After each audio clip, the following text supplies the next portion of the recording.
L'étude du projet de loi 11 qui vise à réformer de façon majeure les soins de fin de vie s'est terminée hier avec l'ajout de plusieurs amendements.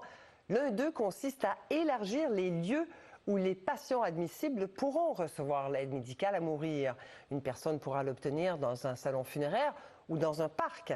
Mais on a aussi appris que ça pourrait prendre jusqu'à 2 ans après l'adoption du projet de loi pour qu'une personne atteinte de la maladie d'Alzheimer, par exemple, puisse formuler une demande anticipée d'aide médicale à mourir avant qu'elle ne devienne inapte à demander cette aide. Un échéancier que les partis d'opposition se sont empressés de critiquer. On les écoute.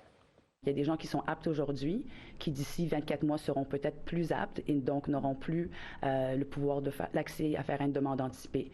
Donc, il y a une certaine déception à cet égard-là. C'est un délai qui est très long. J'aurais préféré que ce soit moins long. La ministre a voulu être prudente. Elle a inscrit 2 ans, mais on a quand même fait pression pour que ce soit le plus rapidement possible. Il y a des gens qui attendent actuellement. Alors, je poursuis avec Sonia Bélanger, la ministre déléguée à la Santé et aux aînés. Madame la ministre, bonsoir. Bonsoir, Madame Asselin. Alors, vous êtes consciente, je le sais, que ce délai de 2 ans en déçoit plusieurs. On pense par exemple à Sarah de Montigny, qui est atteinte de la maladie d'Alzheimer précoce, qui a pleuré, dit-elle, sans doute de désespoir en apprenant la nouvelle, en apprenant qu'elle ne pouvait pas demander l'aide anticipée à mourir avant 2 ans. Pourquoi tant de temps? Oui, mais en fait, écoutez, j'ai eu l'occasion de rencontrer Madame de Montigny à mon arrivée en fonction comme ministre et par la suite, nous l'avons reçue lors des consultations particulières et je sais que Madame de Montigny et d'autres patients attendent vraiment qu'on puisse mettre en application, dans le fond, la demande anticipée d'aide médicale à mourir. Je comprends la déception. Je veux quand même mentionner que ça a été très difficile de mettre des échéanciers. Notre projet de loi, c'est un projet de loi qui a été transformé. On a ajouté beaucoup de nouveaux éléments et on doit se donner le temps de faire les choses correctement pour ce qui est de l'application. Puis je veux vous donner comme exemple, nous devons former les infirmières praticiennes spécialisées. Nous devons former les infirmières au constat de décès. Nous devons vraiment tout mettre en place les protocoles pour les personnes ayant une déficience physique grave avec incapacité. Alors, nous devons accompagner les maisons de soins palliatifs et surtout, dans le cas des demandes médicales anticipées, on doit s'assurer de l'harmonisation avec les autres lois. Donc, je veux dire aux personnes qui attendaient avec grande impatience, dans le fond, la réalisation, la mise en place de cette intervention, que nous allons le faire le plus rapidement possible. Mais je pense qu'on a un devoir de prudence, de bien faire les choses. Et je vais avoir l'occasion de m'entretenir dans les prochaines heures avec Mme de Montigny, bien sûr. C'est parce que certains aspects des excuses que vous donnez, on peut se dire, ça fait 2 ans, ça fait des années, en fait, qu'on discute, que les parlementaires discutent, travaillent sur ces demandes anticipées. Il y avait déjà une première mouture du projet de loi avant les dernières élections, qui était mort au feuilleton, évidemment. Il avait dit, M. Dubé, qu'on ne reporterait pas de beaucoup l'entrée en vigueur de la loi. Mais là, ça fait 2 ans de plus à attendre pour les gens comme Mme de Montigny. Oui. En fait, la demande anticipée, il faut voir qu'au Québec, on va être vraiment très à l'avant-garde par rapport à cela. Ça ne se fait pas dans le reste des provinces canadiennes. Donc, je le répète, c'est important de bien faire les choses. On a travaillé de façon très rigoureuse, très minutieuse. Nous avons fait consensus là, avec mes collègues des autres partis. On a écouté beaucoup de personnes. D'abord, les patients, les premières personnes concernées, mais aussi les professionnels de la santé. On s'est donné vraiment des amendements pour nous aider à faire ce processus. Tout est prêt, mais on doit s'assurer de la concordance avec les autres articles de loi et on va le faire à un bon rythme. Je me suis engagée à faire ça. Est-ce que ça pourrait être justement, parce que vous vous donnez jusqu'à 24 mois, mais est-ce que ça pourrait être plus court, même beaucoup plus court? Bien, écoutez, oui, ça pourrait être plus court. C'est un délai maximum. Okay? Donc, à partir du moment de l'entrée en vigueur de la loi, on se donne jusqu'à 24 mois. Puis pourquoi on a mis 24 mois? Parce que vous savez qu'on doit quand même avoir des discussions avec le gouvernement fédéral. Alors, mes collègues du gouvernement, de notre gouvernement, vont entreprendre ces discussions très rapidement. Nous avons une volonté d'aller de l'avant. Nous avons écouté ce que les patients au Québec avaient à nous dire à ce sujet-là et on veut le faire et on va le faire. On se donne 24 mois maximum et puis on va avancer tous les travaux pendant ce temps-là. Vous dites 24 mois maximum, combien minimum?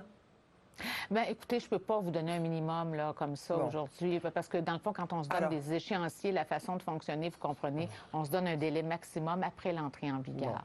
Donc, et puis nous avons d'autres délais parce qu'on y va graduellement. Par exemple, pour les maisons de soins palliatifs, c'est 6 mois après l'entrée en vigueur. Je vous donne cet exemple-là, par exemple, et ainsi de suite. Donc, on a mis des entrées en vigueur là, qui, dans le fond, se décalent sur une période maximum allant à 24 mois. Pour la demande anticipée, c'est 24 mois. Parlons de l'autre amendement apporté au projet de loi, celui qui élargit les lieux où on va pouvoir recevoir cette aide médicale à mourir. Si j'ai bien compris, ça pourrait être à peu près n'importe où, à condition que ce soit approuvé par les autorités de santé. C'est bien ça? Bien, en fait, je dirais que, le lieu est selon la volonté de la personne. Depuis le début de nos discussions puis de nos travaux dans le cadre de ce projet de loi, la volonté de la personne a toujours été un élément central.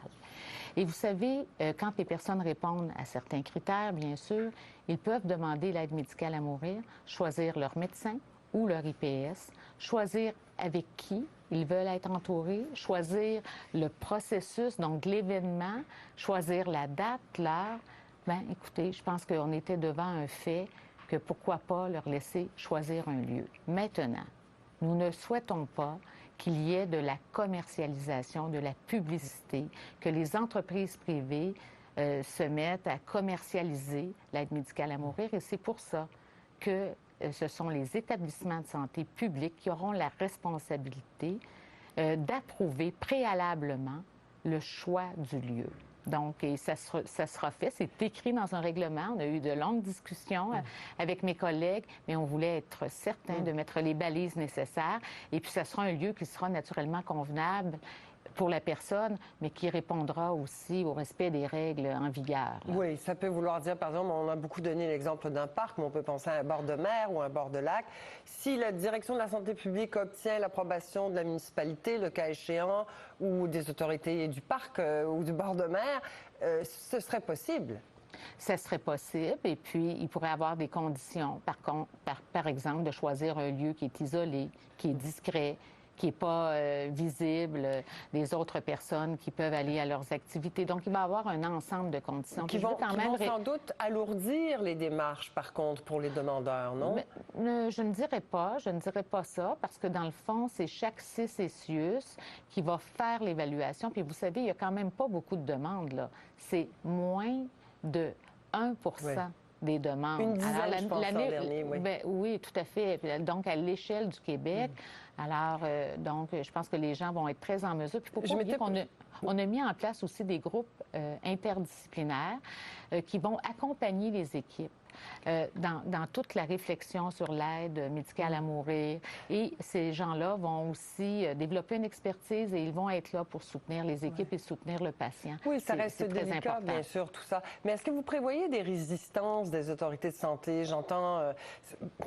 Est-ce que c'est pas compliqué d'envoyer un médecin ou une infirmière spécialisée, ou coûteux même, de l'envoyer, par exemple, dans un parc ou un bord de mer, pour prendre mon exemple? Ah, bien, écoutez, on a naturellement, quand on a décidé d'élaborer un article dans notre projet de loi, on a bien sûr contacté puis discuté avec des représentants des IPS, des représentants des médecins, les usagers d'abord eux-mêmes, l'Ordre des infirmières et infirmiers du Québec, par exemple, le Collège des médecins, certains établissements de santé. Donc, on voulait s'assurer de la faisabilité de tout ça. Il y a un consensus, là, je vous dirais, très, très large à ce sujet-là, bien sûr. Bien, mais je vous remercie beaucoup, Madame la ministre. Au revoir. Ça me fait plaisir. Au revoir.